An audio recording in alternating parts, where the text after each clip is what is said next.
Hello बच्चों। Euclid प्रमेयिका एक बहुत ही महत्वपूर्ण प्रमेयिका है। इसका उपयोग आप पॉलिनॉमियल में भी देखेंगे, बहुपद में, लेकिन रियल नंबर्स में इसका कहाँ कहाँ प्रयोग है हम बताने का प्रयास करेंगे। यह वास्तविक संख्याओं में निम्न स्थानों पर प्रयोग किया जाता है। पहले तो दो संख्याओं का एचसीएफ निकालने में, जिसको कि हम आपके पहले वीडियो में दिखा चुके हैं। दूसरा, भाज्यता डिविजिबिलिटी को समझने में कि कौन सी संख्या किससे भाज्य होगी उसको समझा जाता है। और तीसरा सबसे महत्वपूर्ण है कि किसी धनात्मक संख्या को किसी संख्या के रूप में लिखने में ये काम आता है। न्यूमेरिकल करने के लिए बेटा डिविजिबिलिटी और धनात्मक संख्या को किसी रूप में लिखने की कला आपको आनी चाहिए। मैं दोनों के बारे में विस्तार से बता रहा हूँ। डिविजिबिलिटी में एनसीईआरटी में बहुत ही अच्छा क्वेश्चन है। कहा है कि जैसे यदि पहले तो आप ये समझिए यूक्लिड थ्योरम है क्या। यूक्लिड थ्योरम ये है कि यदि a एक संख्या है और यदि हम इसे b के रूप में लिखना चाहते हैं तो निश्चित रूप से b और एक गुणांक q प्लस r के रूप में लिखा जाएगा, जहां r का मान सदैव b से 1 यूनिट कम और 0 के बराबर हो सकता है। यदि r का मान 0 हो जाए तो क्या हो जाएगा, a बराबर बी क्यू, ये भी संभावना है।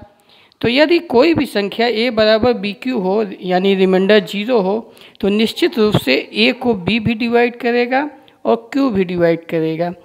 इसकी सहायता से एक बहुत ही प्यारा क्वेश्चन है एनसीईआरटी में कि 4 पावर n सिद्ध करिए कि इसका लास्ट जो है 0 नहीं टर्मिनेट होगा, 0 नहीं आएगा, अंतिम में 0 नहीं आएगा। इसको सिद्ध करने के लिए मौखिक तो आप समझ रहे हैं कि यह नेचुरल नंबर्स है। 4 1 करेंगे तो 4 होगा, फिर 2 करेंगे तो 16, यानी 0 नहीं आएगा। लेकिन इसको कैसे करेंगे 4। अब आइए, चूँकि कह रहा है कि इस संख्या को करने पे 0 नहीं आएगा। 0 पहले ये बताइए किस किस से डिवाइड होगा। 0 दो संख्याओं से डिवाइड होता है। 0 जब लास्ट में होगा तो एक तो डिवाइड होगा 2 से और दूसरा डिवाइड होगा 10 से। यानी 0 किसी भी संख्या के लास्ट में हो तो वह 10 से ज़रूर डिवाइड होगा। और 10 को हम लिख सकते हैं 2 × 5। कहने का तात्पर्य यह है कि जो संख्या 10 से डिवाइड होगी वह संख्या 2 से भी डिवाइड होगी, वह संख्या 5 से भी डिवाइड होगी। अर्थात 10 से डिवाइड होने वाली हर संख्या 5 से ज़रूर डिवाइड होगी। जबकि यहाँ पे 4 पावर n में 2 × 2 पावर n, अर्थात यहाँ 5 नहीं है, तो निश्चित रूप से इस संख्या के अंत में 0 नहीं आएगा। यानी ये संख्या 2 आ सकता है, 4 आ सकता है, 6 आ सकता है, 8 आ सकता है, लेकिन 0 नहीं आ सकता। तो ये बेटा यूक्लिड का ही उपयोग है, जिसकी सहायता से हम इन सब प्रश्नों का आसानी से उत्तर दे देते हैं। एक छोटी क्लासेज में आप सुने हैं, जैसे 6 से डिविजिबिलिटी, कोई संख्या 6 से तब डिवाइड होगी जब वो 2 से भी डिवाइड होगी, 3 से भी डिवाइड होगी। केवल 3 से डिवाइड होने वाली आवश्यक नहीं है कि 6 से डिवाइड हो, या केवल 2 से डिवाइड होने वाली ज़रूरी नहीं है 6 से हो। यानी अगर वो 6 से डिवाइड होगी तो निश्चित रूप से 2 और 3 से डिवाइड होनी चाहिए। अब आइए सी, किसी धनात्मक संख्या को किसी रूप में लिखने की कला आपको आनी चाहिए। ये बहुत इम्पॉर्टेंट है, यूक्लिड का सबसे अच्छा उपयोग यही है। जैसे यदि एक संख्या कोई भी हो, a है, इसको हम 6 के रूप में लिखना चाहते हैं, तो जब भी आप 6 के रूप में लिखना चाहेंगे तो इसके 6 फॉर्म मिलेंगे।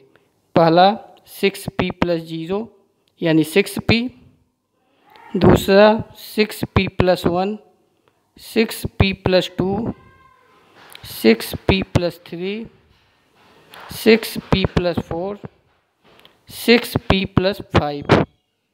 इसके अलावा नहीं 1 2 3 4 5 6, यानी 6 से डिवाइड किए तो 6 फॉर्म। इसी प्रकार से यदि कोई संख्या मान लीजिए 4 से डिवाइड करनी है, यानी 4 के रूप में लिखना है, तो 4p, 4p1, 4p + 2, 4p + 3। तो पहले तो आपको लिखने की कला आनी चाहिए कि जिससे डिवाइड होगा उतने फॉर्म में वो संख्या हो सकती। चूँकि यह संख्या a जिसको हम इन सब फार्मों में लिख रहे हैं, ए में कुछ भी हो सकता है, इवन संख्या भी आती है, ऑड संख्या भी आती है और प्राइम नंबर भी आता है। तो इन्हीं 6 फार्मों में से कोई न कोई फार्म इवन को इंडिकेट करेगा, कोई न कोई फार्म ऑड को इंडिकेट करेगा और कोई न कोई प्राइम को इंडिकेट करेगा।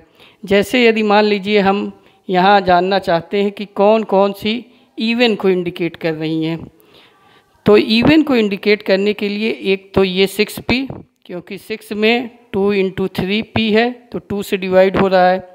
6p + 2 में यदि आप देख रहे हो तो 2 कॉमन ले लीजिए, तो 3p + 1, यानी ये एक 2 से इसमें भी फैक्टर मिल जा रहे हैं, तो यानी ये भी इवन नंबर होगी, ये भी निश्चित रूप से इवन नंबर होगी।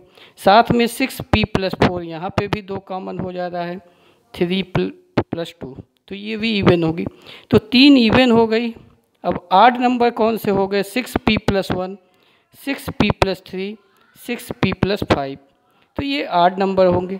ऑड नंबर में ही प्राइम नंबर्स भी छिपा हुआ है, लेकिन 6 अब इसमें दोनों हैं, 6p + 1, 6p + 3, 6p + 5, इसमें ऑड और इवन, यानी हमारा 6p + 1, 6p + 3 और 6p + 5 में या तो ऑड होंगे या तो प्राइम होंगे। बेटा 6p + 3 ये किससे डिवाइड हो रहा है? 3 इसमें कॉमन ले लीजिए तो आपको मिलेगा 2p + 1, तो 3 से भी डिवाइड हो रहा है। तो कहने का मतलब ये है कि इसमें भी एक कॉमन फैक्टर हो गया, 1 होगा ही, तो ये भी ऑड होगा, ये आपका प्राइम नहीं हो सकता।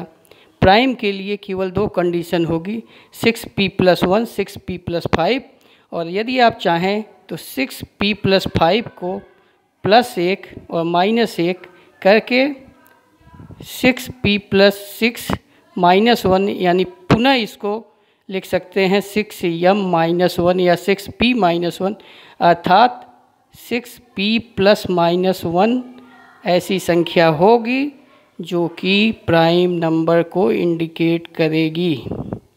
अर्थात यदि आप p की आप वैल्यू रखते जाइए तो इसी में से आपको ऑड नंबर भी इसमें आ जाएंगे और प्राइम नंबर्स भी मिलेंगे। जैसे मान लीजिए हम चेक करना चाहते हैं, p = 5 रख दीजिए, तो 6 × 5 = 30, 30 में से 1 घटाएंगे तो 29 आएगा, और 6p -